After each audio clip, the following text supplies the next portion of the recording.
Hoy vamos a ver el comienzo de la disolución de la Unión Soviética. Primera parte. La vez pasada estábamos viendo cómo se fueron a meter los rusos a Afganistán, donde no se les estaba perdiendo absolutamente nada. Y vimos el proceso tan absolutamente complejo a nivel interno de Afganistán, entre el derrocamiento de la monarquía, la llegada de un régimen republicano, la llegada de un régimen comunista, el golpe al régimen comunista y luego finalmente un régimen comunista proclive a Moscú, y el intento de los soviéticos de la utilización de este régimen en el mismo esquema en que en Europa del Este se utilizaron partidos comunistas para entrar dentro de la órbita de la Unión Soviética, y cómo lo habían hecho para evitar la islamización estatal, digamos, de Afganistán, teniendo en cuenta que los soviéticos tenían en ese momento, cuando existía la Unión Soviética, 5 repúblicas islámicas en su interior, que habíamos visto que era Kazajistán, Tayikistán, Uzbekistán, Turkmenistán y Kirguisia. Y querían evitar que se fuera a propagar como un reguero de pólvora una oleada islámica, teniendo en cuenta además que ellos están en contra de las religiones, es un régimen ateo en el sentido oficial de la palabra, y es precisamente por las religiones por donde esto se va a terminar quebrando, por las religiones y por los nacionalismos, las dos fuerzas que ellos pretendieron abolir mediante este sistema.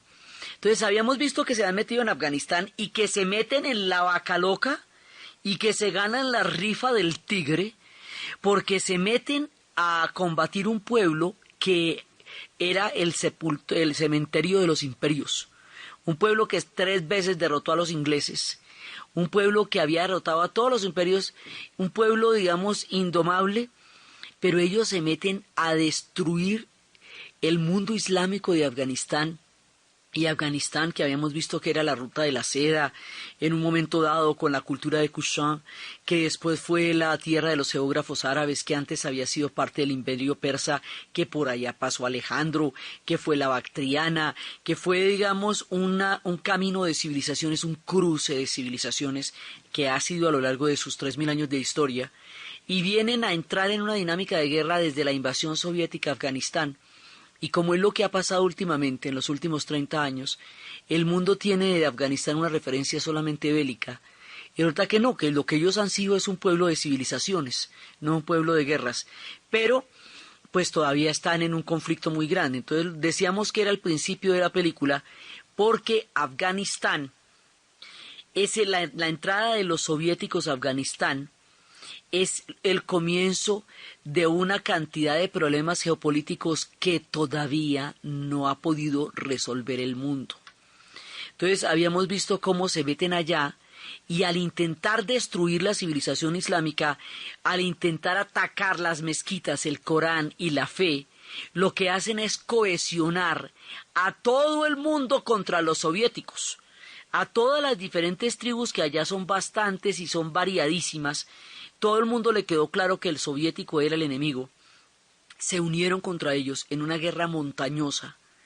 Y fuera de eso, recibieron, como habíamos visto, el apoyo de los Estados Unidos en materia de baterías antiaéreas para poder combatir los aviones soviéticos, de acuerdo con la historia de este senador Charlie Wilson, que habíamos hablado de la guerra de Charlie Wilson, en donde él convence al Congreso norteamericano de la importancia de apoyar a los afganos en su guerra contra los soviéticos. En el proceso de apoyar a los afganos, indistintamente de quienes fueran, se van a fortalecer los talibanes y van a ser armados y apoyados por el mismo Estados Unidos, porque el enemigo era la Unión Soviética.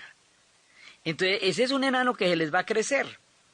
Entonces resulta que cuando los soviéticos son derrotados, cuando salen 10 años después, en 1988, derrotados con una crisis social profunda, con un problema grandísimo, se habla del Vietnam de los rusos, porque un impacto análogo o parecido al que tuvo los Estados Unidos en su intervención de Vietnam le va a pasar a los soviéticos y su intervención de Afganistán, y con lo mismo, con el hashish, con unos pueblos que no pudieron nunca someter, en una guerra que no terminaron de entender.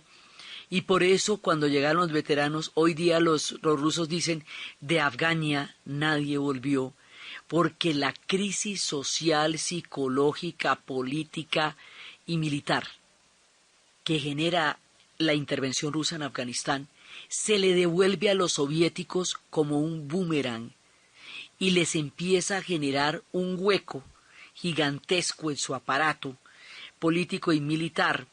Les atrae el repudio del mundo, el boicot a los Olímpicos de 1980, como habíamos visto con el osito Misha. Y cuando los soviéticos se retiran de Afganistán con el rabo entre las patas, derrotados, vencidos, humillados, pero además en una situación de crisis social muy grande.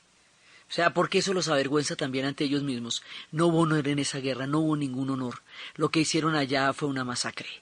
Y la hicieron a manos abiertas, porque sin ningún organismo de control en un régimen de partido único, pues acabaron con los afganos como quisieron, con armas químicas, con toda clase de guerra sucia, y sin embargo perdieron. Entonces Afganistán queda solo, completamente solo, a la deriva, con una situación de destrucción del país y de la infraestructura y de todo.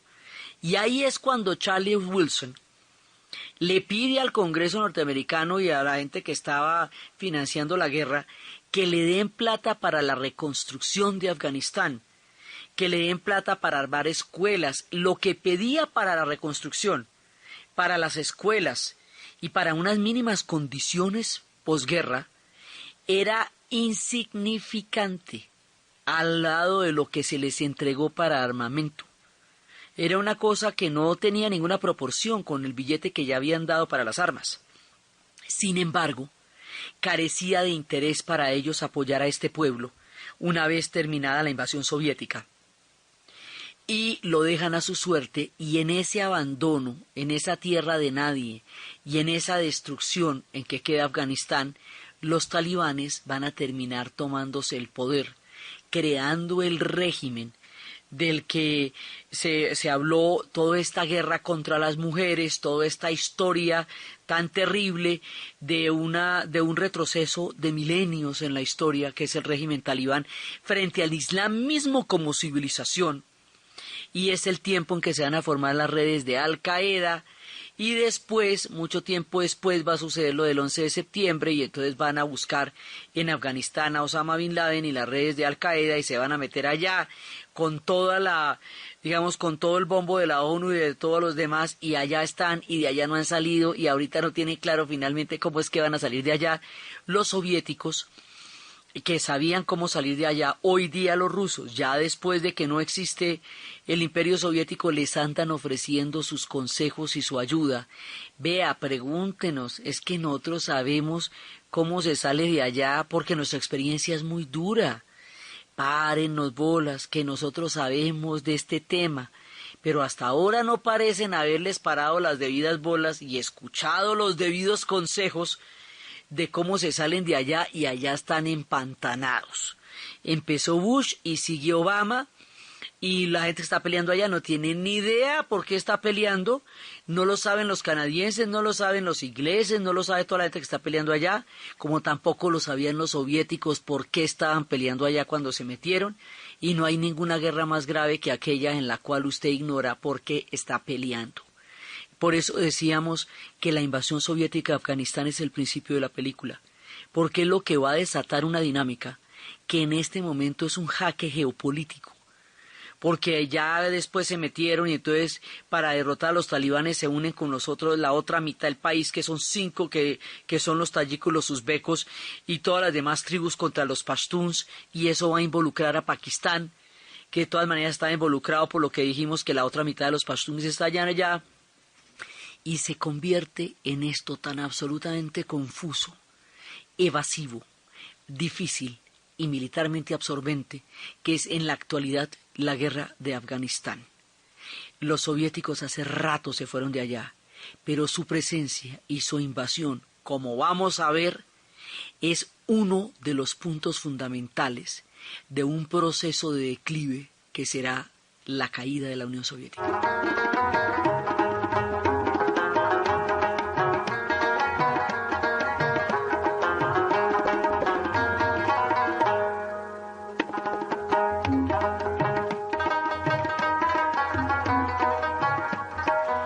Entonces ahorita nos vamos a meter en un proceso gigante.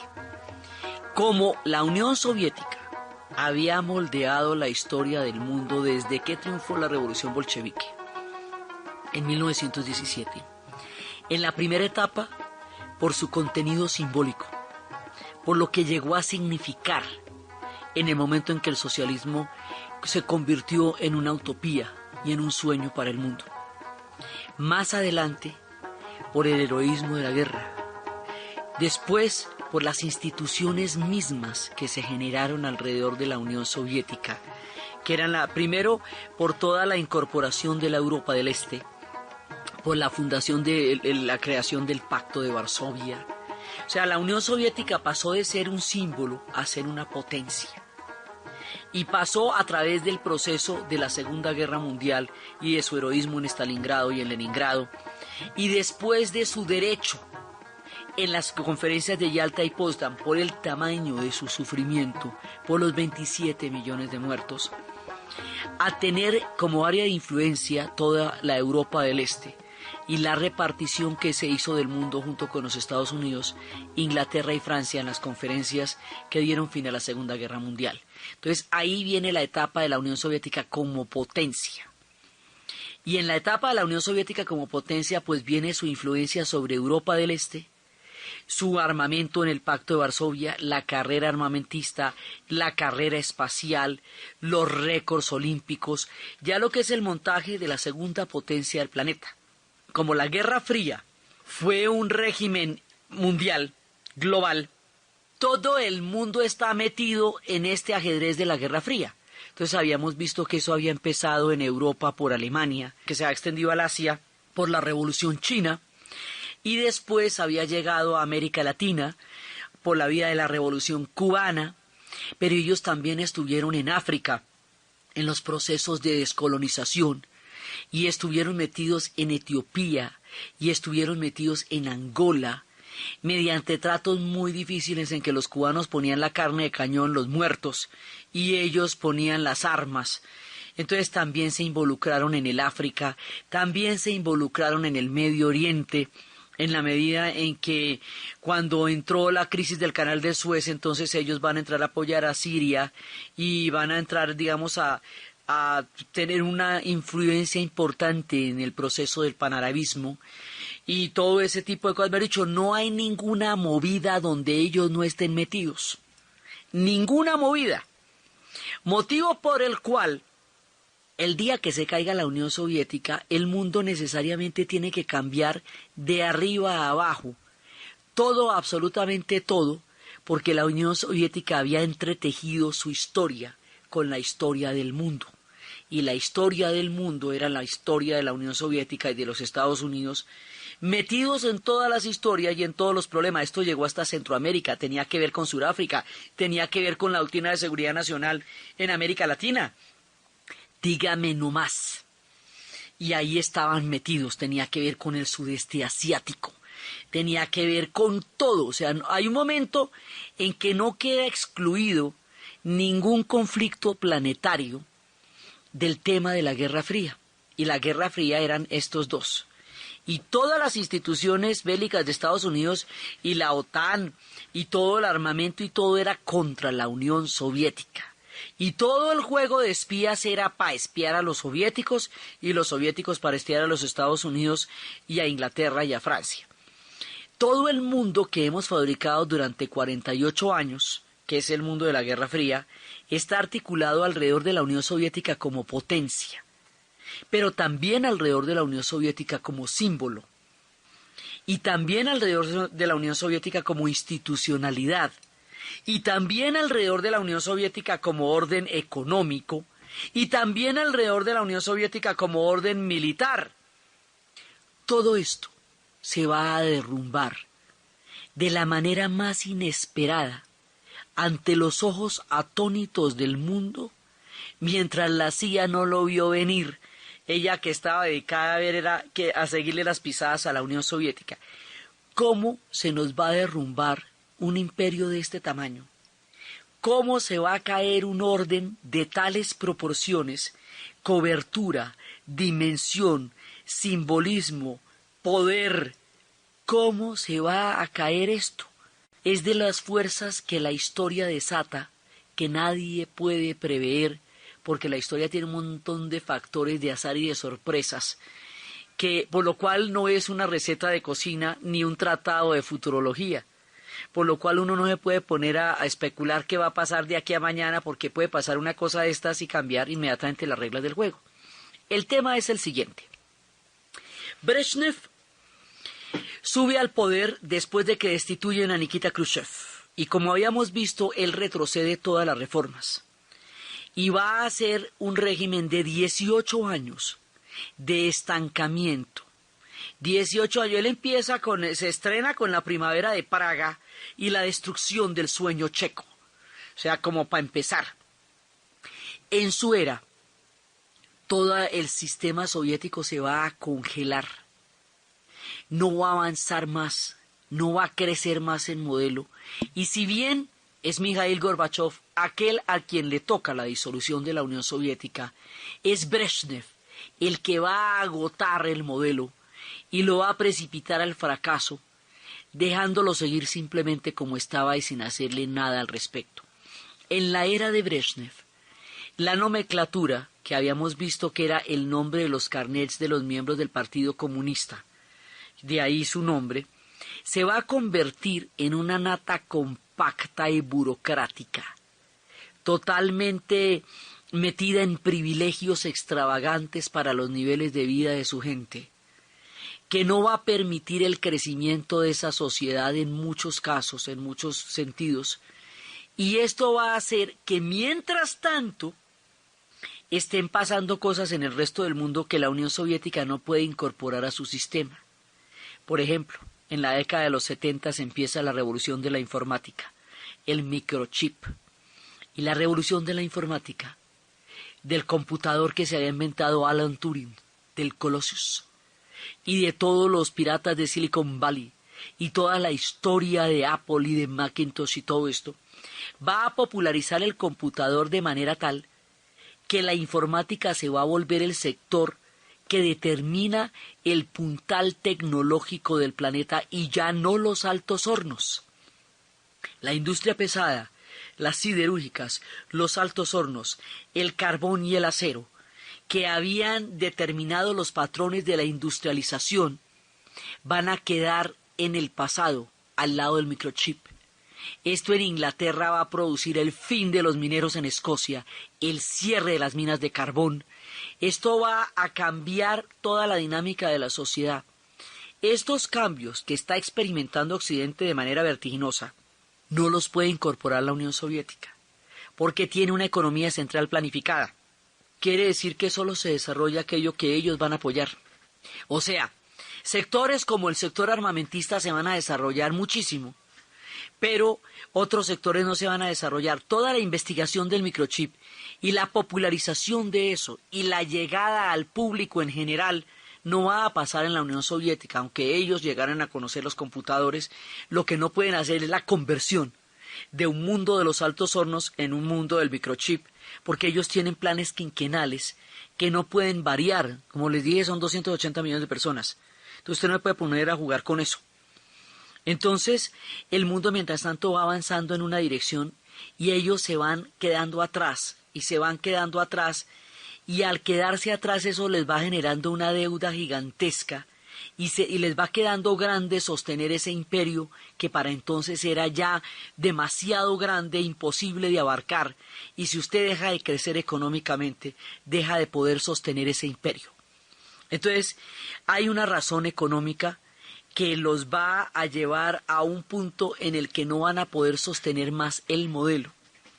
Hay una razón militar, y es que la invasión a Afganistán a ellos los debilita muchísimo como potencia y como ejército, les genera una crisis social. Hay una razón burocrática, el estatismo de Brezhnev, la incapacidad de él para manejar cambios, para entender tendencias del mundo, lo recalcitrante de su régimen burocrático, la manera como creó las instituciones psiquiátricas como forma de combatir la disidencia, ya no los gulags, sino los hospitales psiquiátricos donde los llenaban de drogas aquellos que dijeran, ¡Ey! El mundo está cambiando, pilas, mire, es que está pasando esto o lo demás allá, todo eso lo van a ahogar. Detienen la sociedad en el tiempo, en el momento en que el mundo va a cambiar de una manera vertiginosa, y ellos, como dirían los españoles, que no se enteran, y que no se enteran porque el mundo cambia y ellos siguen ahí en el mismo esquema. Y el resto del mundo ya está en otro paseo y en otro cuento totalmente distinto. Y esto los va a agotar económicamente, pero sobre todo los va a agotar políticamente. La situación ya está en un punto de quiebre. Las cosas se están acumulando como unos problemas que son una bola de nieve, pero todavía no son visibles. Todavía el mundo no sabe lo que está pasando, porque siguen en el hermetismo en que la Unión Soviética mantenía todos sus asuntos internos, en los cuales nadie terminaba por saber qué estaba pasando. Todo esto se está acumulando, pero va a haber algo que va a permitir que esta cantidad de circunstancias afloren a manera de transformaciones, y es ahí donde está el factor del azar en la historia. Y esto va a ser la muerte de Brezhnev. En 1982, Brezhnev va a morir, después de estar empapado en formol durante más de 30 años, con esas cejas tiesas, inmóvil, estático, que es lo único que no le puede pasar a un imperio, que se estanque. Un día comete el acto biológico casi protocolario de morirse, porque lo que parecía era una momia ya estancada en el Kremlin, con una sociedad detenida en una línea dura, arcaica, que no podía ver hacia el futuro, sino hacia su propio beneficio y hacia tratar de mantener las cosas de una manera inamovible alrededor de los cambios del tiempo. Se muere un día, esas cosas pasan. Bueno, entonces lo va a suceder, ese muere a los 77 años, lo va a suceder Andropov. Andropov tiene 63 años y Andropov tiene más o menos la misma línea y va a gobernar durante 15 meses. A los 15 meses se muere Andropov. Y luego viene Gromyko, Andrei Gromyko. Y se les muere al año Andrei Gromyko. Y después de que al año se les muere Andrei Gromyko, va a subir un personaje al que no le hubiera tocado jamás llegar a ser soviet, si no es por estos azares de la historia, que se llama Mikhail Gorbachev. Siempre que hablamos de esto lo comparamos con las carreras de Fórmula 1, donde van 4 pilotos punteando, 3 se estrellan y el cuarto, que estaba llegando con un margen todavía de atraso, es el que entra. ¿Cómo va usted a creer que se mueren 3 soviets supremos en el margen de 2 años, cuando el que estaba duró 30? Duró un montón de tiempo, pues desde el de 68 hasta el 82. También esa longevidad del periodo Brezhnev es fatal para la Unión Soviética, en el sentido en que impide cualquier tipo de transformaciones, cambios, reformas, digamos, de cualquier tipo de medidas para enfrentar todo lo que estaba pasando. Cuando sube Mikhail Gorbachev, el hombre decide empezar los cambios. Y dice, bueno, yo le voy a poner el pecho a la historia. Yo me voy a poner las pilas. Esto necesita transformarse. No podemos seguir con una deuda de ese tamaño. No podemos mantener un imperio.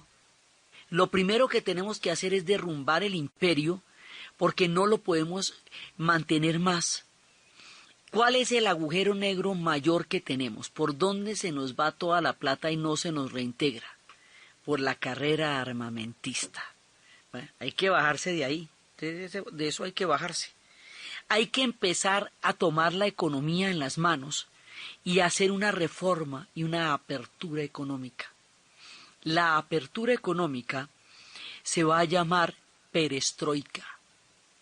Y esa apertura económica no se puede hacer sin una apertura política, porque el tema político desde el estalinismo, la desestalinización, la era de Brezhnev, los psiquiátricos, los gulags, está también en una situación crítica interna que obliga a mirar la verdad por primera vez, y a esta transparencia que significa mirar la verdad por primera vez, Gorbachov la va a llamar Glasnost. Tenemos la perestroika y el Glasnost, año de 1986. Y empieza a desatar, ahora, él es un comunista, y él lo que quiere es salvar al comunismo. Él nunca quiso, ni era su intención, ni destruir el modelo, ni destruir el imperio. Él lo que quiso era salvar a la Unión Soviética, pero entonces salvemos lo que podamos salvar porque, digamos, la potencia como tal, ya todo lo que es el imperio bélico, no lo podemos sostener. Es que ni siquiera podemos escoger si lo sostenemos o no, es que no lo podemos sostener. Yo lo único que estoy señalando es eso, decía él, no lo podemos sostener. Entonces, ya no, quiere decir eso que ya no pueden andar mandando tropas a invadir por aquí, a invadir por allá, porque después de Afganistán ya se quedaron sin con qué. O sea, ya después de Afganistán es que la derrota va a ser grandísima ya. Eso les quita una cantidad de recursos bélicos para las demás invasiones, pero además ya no tiene sentido hacerlas, pero en cambio tampoco hay con qué. Sí, es que eso ya tampoco es que ellos ya no son los mismos ahí en ese momento. Entonces él lanza estas señales, ¿no? Estamos en transformaciones. Aquí está habiendo cambios. Esas señales inmediatamente las capta la Europa oriental. ¿Cómo? Con que está habiendo cambios, ¿no? Ajá, ¿y eso qué quiere decir? Pues mire, que nosotros ya no vamos a seguir siendo una potencia que puede desplegar su poderío por todas partes del planeta como podíamos hacerlo antes. Ajá. ¿Y eso qué quiere decir? ¿Que si a mí me da por hacer reformas, usted ya no me va a invadir? Preguntan los húngaros. Pues sí, quiere decir eso, que yo ya no los voy a invadir porque yo ya no, digamos, esa ya no es mi intención. Entonces los Estados Unidos pregunta, ¿quiere decir que ustedes no van a incrementar la carrera armamentista? No, es más, tenemos la idea de renunciar a la carrera armamentista y los acuerdos de SALT I y SALT II, que eran acuerdos para la limitación de la producción de armas y que nunca habían llegado a ninguna parte, ahora se desarrollan en la cumbre de Reykjavik a una velocidad increíble. Y al que le va a tocar esto es a Ronald Reagan. El tipo más extremista, más de derecha, él ya estaba loco como las arañas, ya quería hacer un escudo intergaláctico para detener los misiles que llegaran de la Unión Soviética en el aire y por fuera de la Tierra, que se llamaba la Guerra de las Galaxias, y afortunadamente pasa esto, o si no, quién sabe en qué chifladura se hubiera metido y hubiera metido al mundo. El hombre era línea durísima. Y en el momento en que hubiera podido desplegar la dureza de su línea, le toca un fenómeno totalmente distinto. O sea, ¿cómo así? Él tampoco lo entiende. Y en Inglaterra está la más dura de todas, que es Margaret Thatcher, que, mejor dicho, Reagan era un tipo de cuentos de hadas al lado de ella. Una mujer absolutamente inflexible, de línea muy dura, extremista de derecha, que fue la que cerró todas las minas de carbón y de acero, que reprimió a los mineros escoceses con la policía. Una mujer absolutamente fuerte en su política. Y a ella también le toca esta fase de la Unión Soviética. Eso desconcierta a todo el mundo. Pues nadie se imagina lo que está pasando ahí. Entonces lo primero que hay que tener en cuenta es que esto es en serio. Que Gorbachov no está blofeando, que no es un estratagema de la Unión Soviética para hacerles ver un punto de debilidad, sino que esto de verdad está haciendo agua. O sea, es en serio. Todo el mundo tiene que entender que esto es en serio y no torpedear este proceso. Toca cogerlo con pinzas. Es delicadísimo porque lo que está pasando es impredecible. Lo mismo que los acontecimientos pudieron y se desarrollaron de manera pacífica, hubieran podido no ser así. Y esto hubiera podido volverse también una explosión de conflictos incontrolable, como hubiera podido convertirse en una transformación política pacífica. Pero usted, acuerde que la historia se escribe en replay, ¿no? Hoy por hoy ya sabemos qué fue lo que pasó. Pero en ese momento nadie tenía la menor idea, y cuando usted está parado en el filito de la historia, usted no sabe qué va a pasar. como en el Medio Oriente ahorita. Nosotros no sabemos en qué va a terminar eso, porque está pasando ante nuestros ojos. Haga de cuenta, como una reacción en cadena tan grande como lo que está pasando en el Medio Oriente, pero esto a escala planetaria. Entonces, las transformaciones son tan drásticas, tan rápidas, tan inesperadas, tan sorpresivas, que ni siquiera los archienemigos, que son los Estados Unidos e Inglaterra, la Thatcher y Reagan, saben qué hacer con eso. Pero los de Europa del Este sí saben, esos sí saben qué hacer con eso. Y dice, bueno, Peri verá, en esta nos vamos otra vez. Polonia, ¿por dónde había empezado todo? En 1980 con el tema de solidaridad. El tema de solidaridad, el sindicato de Lech Wałęsa, la formación del fuero, digamos, de la protección de los sindicatos independientes a los del partido, la libre expresión de la Iglesia Católica en los medios de comunicación, las mejoras en las condiciones de vida y todas las victorias que había logrado Lech Wałęsa en ese tiempo del movimiento de solidaridad van a durar un año y piquito. En 1981 eso va a ser aplastado por Jaruzelski en un golpe en el cual echan para atrás todas las concesiones y todas las victorias que Solidaridad había conseguido en el momento del movimiento y lo aplastan y con la represión más brutal al estilo de Brezhnev, que era el que le gustaba hacer eso, que fue lo que hizo en Praga y que fue lo que hacía siempre. Y entonces lo dejan ahí, ardidos dejan a los polacos, rota ese proceso en 1981 con Jaruzelski. Pero ya empezó a rasgarse la cortina de hierro por Solidaridad y por el mundo católico, porque el mundo católico es ferviente en Polonia. Y los rusos son ateos, pero si no son ateos son ortodoxos, o sea, por donde usted lo mire. Entonces, bueno, ahí dejamos esto porque por ahí empieza. Pero está detenido porque hay un contragolpe y un proceso de represión durísimo contra los polacos. Pero entonces, en vista de que la cosa está de ese tamaño, los húngaros hacen un experimento. Primero le preguntan a Gorbachov en serio, oiga, si nosotros hacemos reformas, ¿seguro que usted no nos va a aplastar? ¿Seguro que no? Es que, mire que queremos estar muy seguros de eso porque ¿cómo te parece que como nosotros nos aplastaron en el 56 y nos mataron 30.000 personas en las calles de Budapest? Antes de cualquier movimiento tenemos que estar seguros de que usted está renunciando a la Unión Soviética como potencia, de que usted ya no está dispuesto a desplegar su poderío por el mundo y que nosotros sí vamos a poder hacer nuestras reformas congeladas desde la represión del 56 en Hungría. ¿Será que sí? Y él dice, pues sí, pues yo no los voy a invadir. No los voy a invadir. Bueno, un día por la mañana, la fuerza de la historia se desata. Un día por la mañana, tempranito, se levantaron los húngaros en el año de 1989, el año que cambió el mundo y terminó el siglo XX corto, como diría Hobsbawm, y sacaron unas tenazas así de grandes y empezaron a cortar las alambradas que separaban a Austria de Hungría. ¿Se acuerda que Austria y Hungría eran una biarquía? ¿Eran el imperio austrohúngaro? Pues después de que cae el imperio, después de que Austria se mete en el nazismo, después de que se acaba la era nazi y después de que se reparte en el mundo, Austria quedó del lado de Occidente, Hungría quedó del lado soviético. Entonces la cortina de hierro, que en un principio es una metáfora, después se vuelve realmente un cuerpo de alambradas que separaba a la Europa y de bopos, en el caso de Alemania, de policías, de perros. Esto usted no podía pasar allá. Y no podía pasar allá ni por los alambres, ni por la cantidad de controles y visas y papeles. Eso era impenetrable por allá.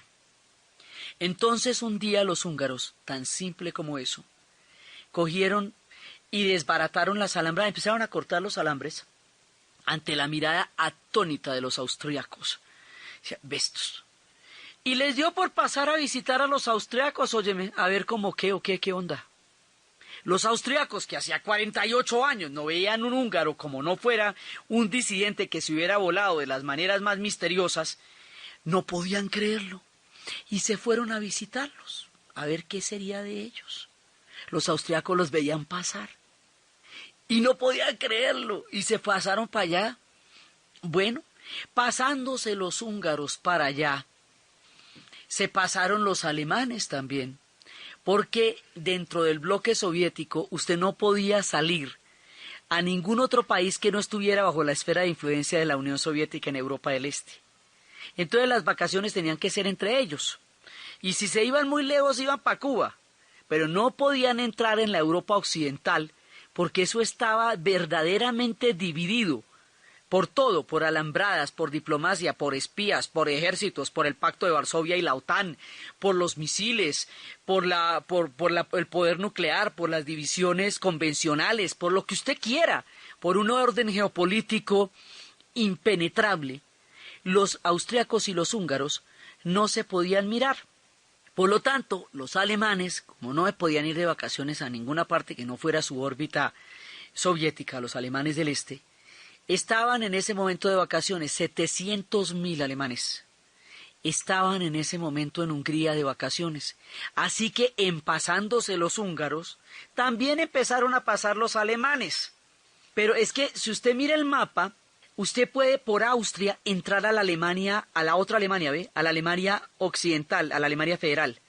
Digamos que Austria es lo que separa, digamos, lo que separa o lo que une.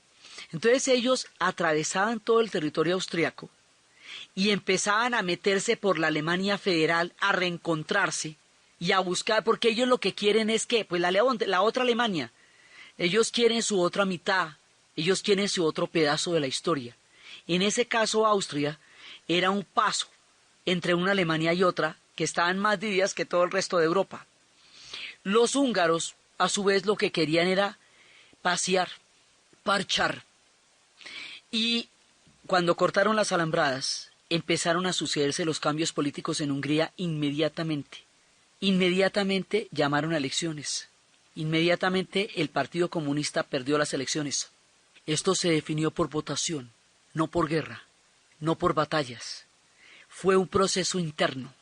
Y János Kadar, el traidor, el que había ejecutado a Imre Nagy, el que había sido compañero de fórmula de Imre Nagy en el proceso del 56, que desapareció 3 días, ¿se acuerda? Fue y se le vendió a los soviéticos, regresó y ejecutó a Imre Nagy.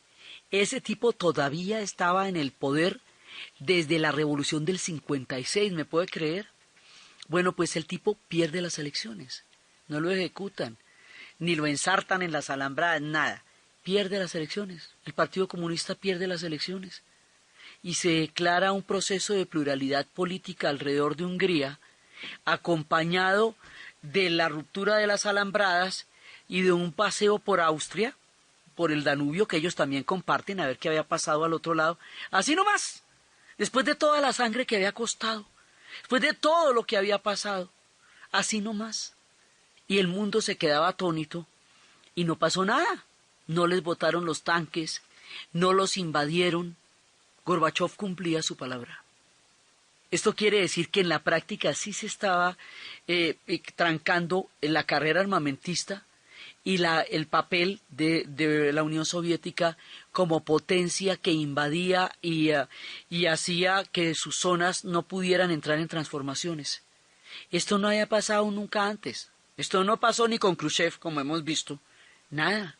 Entonces los húngaros empezaron, y mientras tanto la Unión Soviética se empezaba a modernizar, llegaban los vientos de Occidente y empezaba a cambiar su ritmo musical, su pulso era distinto, eran los tiempos de la perestroika. La misma pregunta que se hicieron los húngaros se la van a hacer los alemanes, se la van a hacer los checos, se la van a hacer los búlgaros. Europa del Este empieza a preguntarse, ¿y si nosotros intentamos lo mismo qué? ¿Y si nosotros salimos a las calles, qué? ¿Cómo se van a enterar ellos con la censura tan grande que hay de información dentro del bloque soviético, con el tema de la prensa hermética frente a cualquier cosa? ¿Cómo se enteran el resto de los países de Europa del Este que los húngaros rompieron las alambradas y que los alemanes andan regresando a la otra Alemania? Por las parabólicas. porque el mundo ya empieza a tener tecnología global. Y las parabólicas sí son señales que usted no puede impedir que lleguen. Ya está, todavía no estamos en el mundo de la red, ni faltaba más, porque ahí sí la cosa hubiera durado por ahí 2 semanas, ¿sí? Pero estamos en el mundo de las parabólicas, y una señal de la parabólica usted no la puede censurar. Eso el que tenga la antena la coge. Entonces el chisme inmediatamente empieza a llegar a los demás países de Europa del Este. Y la imagen de Gorbachov es una imagen totalmente diferente, porque es una imagen moderna. Tiene su esposa, su compañera de fórmula es una mujer occidental, una mujer de fashion, de moda, de caché, Raisa Gorbachov, que se va a convertir en un símbolo de esta Rusia moderna, que va a ser muy atractiva para Occidente, que no se parece en nada a las antiguas primeras damas de los soviets, que eran estas mujeres gordas, feas, fuera de moda, como la imagen que daban de ellos eran así, ¿ve? Como que ellos no tenían nada que ver ni con el glamour, ni con la moda, ni... No, Raisa es una mujer... todo lo caché que usted quiera. O sea, Raisa se le mueve en París, que es como le puede mover en cualquier otra parte. Ella también daba una imagen muy importante de respaldo a Gorbachov. Mijaíl Gorbachov es un hombre, digamos, de fresco, desparpajado, pues al lado del acartonamiento de Brezhnev, que ese acartonamiento hermético, sí, y los otros 3 que eran también gente de la muy vieja guardia. Gorbachov se veía un hombre joven, dinámico, capaz de liderar un cambio.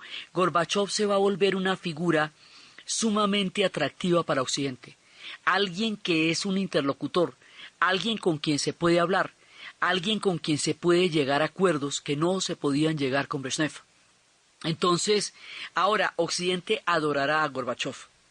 Los rusos no tanto porque ellos consideran que él es el responsable, él será el responsable de la pérdida de su imperio, y eso no se lo van a perdonar, pero en su momento también es popular allá porque empieza a impulsar las reformas que tan desesperadamente están necesitando, y empieza a entrar en una dinámica en la que ellos también pedían que entrara.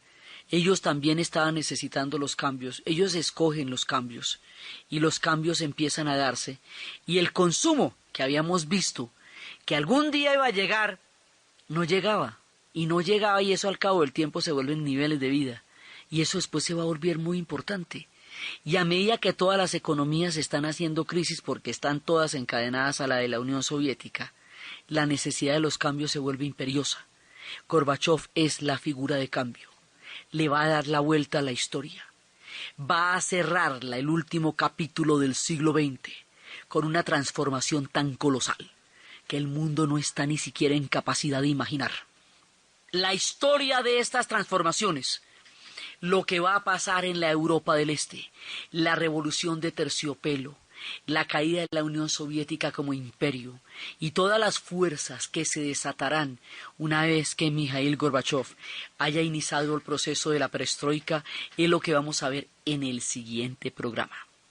Entonces, desde los espacios de las transformaciones históricas, de la muerte de Brezhnev ya congelado en formol, de la dinámica figura de Gorbachov, de las alambradas que van destruyendo los húngaros en un símbolo de libertad y búsqueda, desde la perplejidad de los austriacos, el éxodo de los alemanes, el mundo que contempla atónito lo inimaginable, lo imposible y los vientos de reforma que soplan para transformar de una manera definitiva la historia del siglo XX. En la narración Diana Uribe, en la producción Jessy Rodríguez, y para ustedes, feliz fin de semana.